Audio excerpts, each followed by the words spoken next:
Assalamualaikum warahmatullahi wabarakatuh. Perkenalkan, nama saya Ahmad Fikrimindri dengan NIM D1D021061 dari kelas R001 Prodi Kehutanan Fakultas Pertanian Universitas Jambi,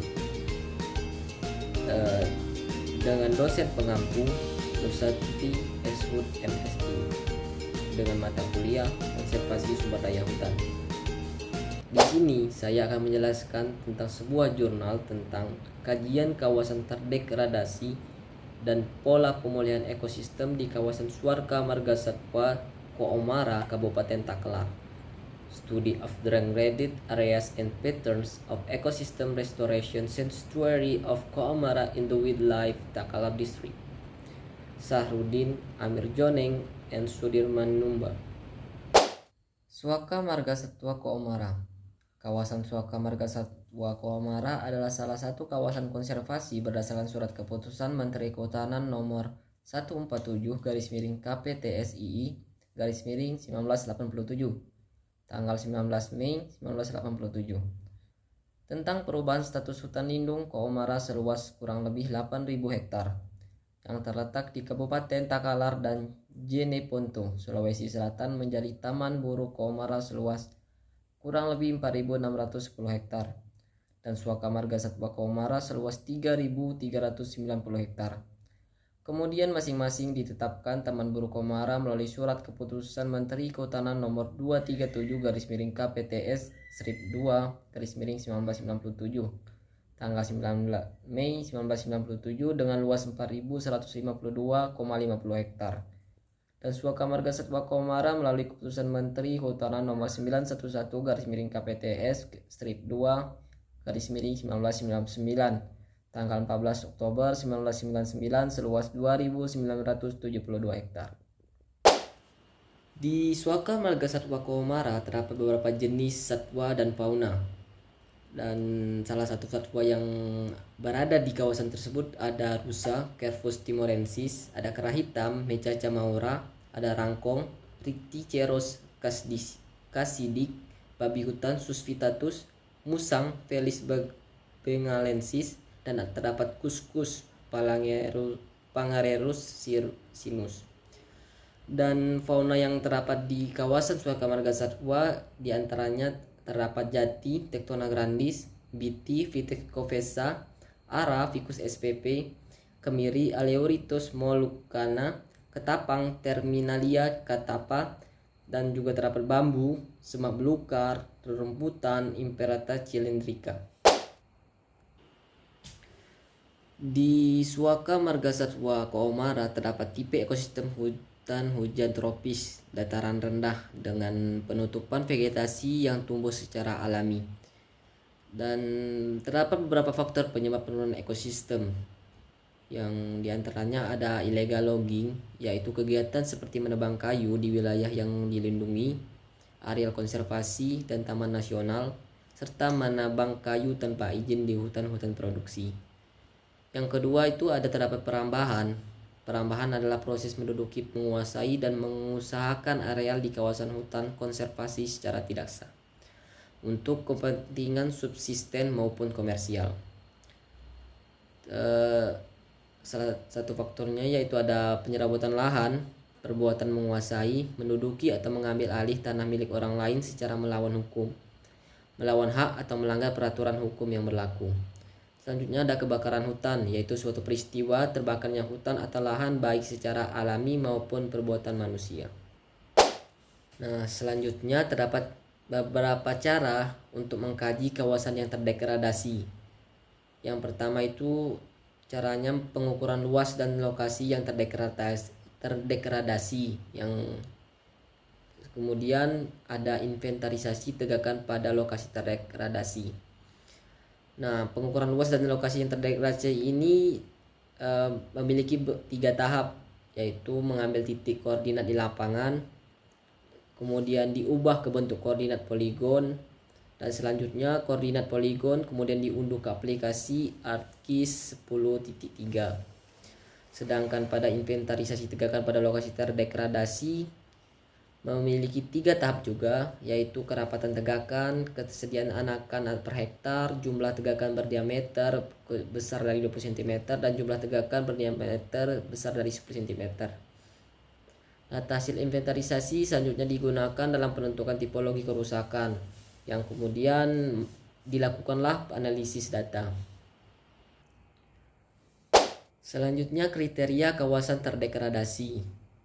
Seperti pada tabel 1, kriteria kawasan terdegradasi dari yang bersumber dari Perdirjen KSDAE nomor P12 KSDAE strip set _2015. Dengan tipologi kerusakan rusak ringan memiliki kriteria kawasan, yaitu jumlah tegakan berdiameter besar dari 20 cm kurang dari 400 batang per hektar.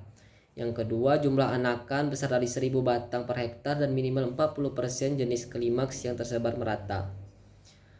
Tipologi kerusakan rusak sedang memiliki kriteria kawasan jumlah tegakan berdiameter besar dari 10 cm kurang dari 200 batang per hektar, dengan jumlah anakan jenis klimaks kecil dari 1000 batang per hektar, dengan tutupan lahan didominasi jenis pionir dan jenis klimaks yang terbatas. Tipologi kerusakan rusak berat memiliki kriteria kawasan tutupan lahan rendah, terbuka, semak-semak, dan alang-alang, yang kemudian potensi anakannya rendah. Selanjutnya ada pola pemulihan ekosistem yang terdapat pada tabel nomor 2. Pola pemulihan ekosistem dan bersumber dari Perdirjen KSDAE nomor P12 KSDAE strip set _2015. Pola pemulihannya terdapat suksesi alami yang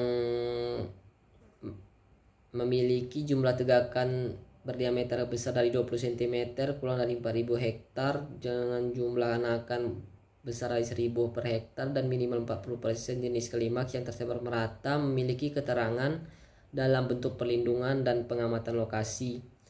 Selanjutnya pada pola pemulihan suksesi alam yang dibantu dengan jumlah tegakan berdiameter besar dari 20 cm kurang dari 4000 dengan jumlah anakan besar dari 1000 hektar dan minimal 40% jenis klimaks yang tersebar merata, terdapat kompetisi yang tertinggi, memiliki keterangan membantu proses regenerasi tanaman.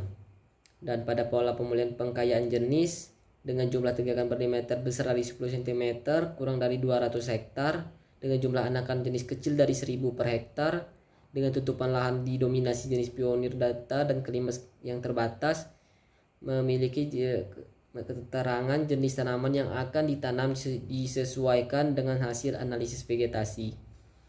Selanjutnya ada penanaman total, tutupan lahan rendah, terbuka, semak-semak alang, jumlah tegakan berdiameter besar dari 10 cm kurang dari 200 hektar, memiliki potensi anakan yang rendah, memiliki keterangan jenis tanaman yang akan ditanam disesuaikan dengan hasil analisis vegetasi. Dan selanjutnya ada penanaman total dengan pro kondisi rekonstruksi, tutupan lahan rendah, terbuka, semak, dan alang-alang, memiliki potensi anakan yang rendah dan struktur tanah yang telah berubah, memiliki keterangan jenis tanaman yang akan ditanam disesuaikan dengan hasil analisis vegetasi. Selanjutnya ada cara menentukan luas kerusakan lahan terdegradasi. Ada terdapat 3 cara.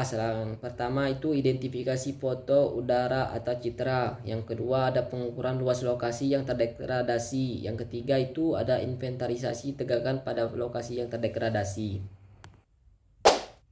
Identifikasi foto udara atau citra. Luas lokasi yang terdegradasi dalam kawasan Suaka Marga Satwa di Kabupaten Takalar 289,84 hektar. Luasan ini diperoleh dari hasil identifikasi secara visual dan manual dari foto udara citra tahun 2016. Interpretasi secara manual merupakan interpretasi data penginderaan jarak jauh yang mendasarkan pada pengenalan ciri karakteristik objek secara keruangan. Karakteristik objek dapat dikenali berdasarkan 9 unsur interpretasi yaitu bentuk, ukuran, pola, bayangan, warna, tekstur, situs, asosiasi, dan konvergensi. Metode interpretasi citra yang digunakan adalah metode interpretasi secara visual melalui digitasi on-screen. Pengenalan objek merupakan bagian vital dalam interpretasi citra.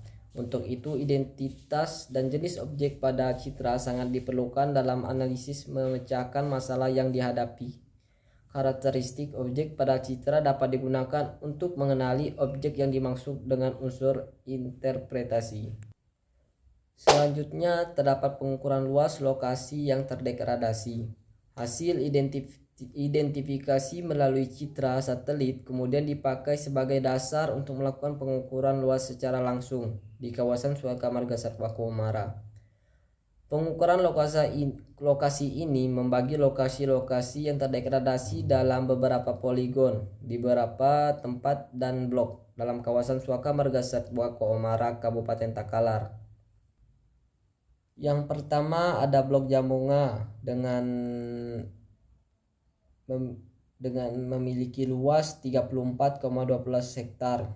Yang kedua ada blok Gunung Tinambang dengan luas 3946 hektar. Yang ketiga ada blok Gunung Tinambang 2 dengan luas 25,76 hektar.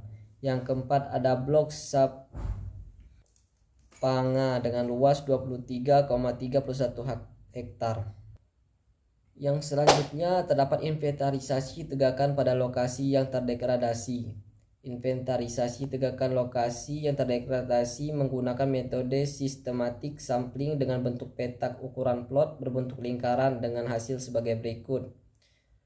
Petak 1 dengan luas 34,12 hektar. Dari hasil pengambilan data di lapangan diketahui bahwa jenis tegakan yang ada di lapangan diantaranya adalah Mareskipara Vitex pubescens, Bambusa sp, Marapau mangifera sp, dan lain-lain. Yang memiliki luas petak 1 adalah 34.012 hektar sehingga jumlah plot ukur dengan intensitas sebesar 5% adalah 17 plot dengan petak ukur lingkaran dengan luas 0,1 hektar. Selanjutnya petak 2 dengan luas 39.064 hektar. Dari hasil pengambilan data di lapangan diketahui bahwa jenis tegakan yang ada di lapangan diantaranya adalah Jabon, Anthocephalus cadamba. Yang kedua ada Mareskipa Vitex pubescens, Bambusa sp, Marapau mangifera sp, dan lain-lain. Luas petak 2 adalah 39.046 hektar sehingga jumlah plot ukur dengan intensitas sebesar 5% adalah sebanyak 20 plot dengan petak ukur lingkaran dengan luas 0,1 hektar. Yang ketiga ada petak 3 luas 25,76 hektar. Dari hasil pengambilan data di lapangan diketahui bahwa jenis tegakan yang ada di lapangan diantaranya adalah mahoni, Swietenia mahagoni, Biti, Vites gavacis, Jati Tectona grandis, Jabon Anthocephalus cadamba, Mareskipa Vitex pubescens, dan lain-lain. Luas petak 3 adalah 25.076 hektar sehingga jumlah plot ukur dengan intensitas sebesar 5% adalah 13 plot dengan petak ukur lingkaran dengan luas 0,1 hektar. Nah, pada petak ini telah dilakukan kegiatan rehabilitasi hutan dan lahan RHL tahun 2011 sehingga sebagian besar jenis tegakan yang ditemukan adalah hasil penanaman RHL tahun 2011. Jenis kayu-kayuan yang banyak tumbuh di kawasan dan ditemui juga di perkarangan masyarakat diantaranya jati lokal, jati putih, mahoni, biti, bunga, ketapang, ranging, palapi, akasia, jabon. Namun menurut masyarakat tegakan yang paling sesuai untuk ditanam di lokasi pengkayaan adalah jabon dan mahoni. Pada petak 4 dengan luas 23.301 hektar dari hasil pengambilan data di lapangan diketahui bahwa jenis tegakan yang ada di lapangan diantaranya adalah mahoni, Swietenia mahagoni, Biti Vites gavacis, Jati Tectona grandis, Jabon Anthocephalus cadamba, Maraskipa, Vitek, Pubescen, dan lain-lain. Luas pada petak ukur 23.031 hektar, sehingga jumlah plot untuk intensitas sebesar 5% adalah sebanyak 12 plot dengan peta ukur lingkaran seluas 0,1 hektar. Seperti pada petak 3, petak ini juga telah dilakukan kegiatan rehabilitasi hutan dan lahan RHL tahun 2010, sehingga sebagian besar jenis tegakan yang ditemukan adalah hasil penanaman RHL tahun 2010. Pertegakan tanam sudah banyak yang mencapai tingkat pohon atau klimaks, namun potensi permudahan masih rendah disebabkan tegakan hasil RHL sebagian besar belum bisa memproduksi anakan atau biji calon anakan. Data hasil evaluasi kegiatan RHL tahun 2010 telah ditanam jenis tegakan mahoni, jabon, biti, jati lokal, pinus, dan kemiri dengan total tegakan sebanyak 500 batang per hektar. Merujuk pada kriteria kawasan terdegradasi dalam Perdijen KSDAE nomor P-12/KSDAE/Z/2015, maka untuk petak 4 termasuk dalam kriteria kawasan yang terdegradasi rusak sedang dengan pola pemulihan ekosistem pengkayaan tegakan. Walaupun jumlah tegakan berdiameter lebih dari 10 cm sebanyak 329 hektar, akan tetapi jumlah permudahan anakan masih kurang dari 100.000 batang per hektar, maka tetap saja masuk dalam kriteria rusak sedang dengan pola pemulihan pengkayaan tegakan. Selanjutnya terdapat analisis lanjutan. Analisis lanjutan dilakukan untuk mengetahui struktur vegetasi ekosistem yang masih utuh dalam kawasan Suaka Marga Satwa Komara. Data ini dipergunakan sebagai ukuran dalam penentuan jenis tegakan yang akan ditanam dalam kegiatan pemulihan ekosistem nantinya. Analisis vegetasi ini dilakukan di lokasi yang dianggap mewakili ekosistem asli di kawasan Suaka Marga Satwa Komara. Penentuan jenis pohon tegakan pada prinsipnya diharapkan sama dengan jenis pohon yang terdapat pada ekosistem hutan alam yang ada di dekat area restorasi. Namun dalam pelaksanaan restorasi memprioritaskan jenis-jenis kunci untuk pembentukan ekosistem, sarang, dan pakan satwa. Jumlah jenis pohon yang ditanam disarankan paling sedikit 30% dari ekosistem hutan alam yang ada di dekat area restorasi, dengan komposisi jenis pionir 60%, semi kelimbas 20%, dan kelimbas 20%, dan sifatnya sebagai pekan dan sarang satwa serta menyebarkan biji.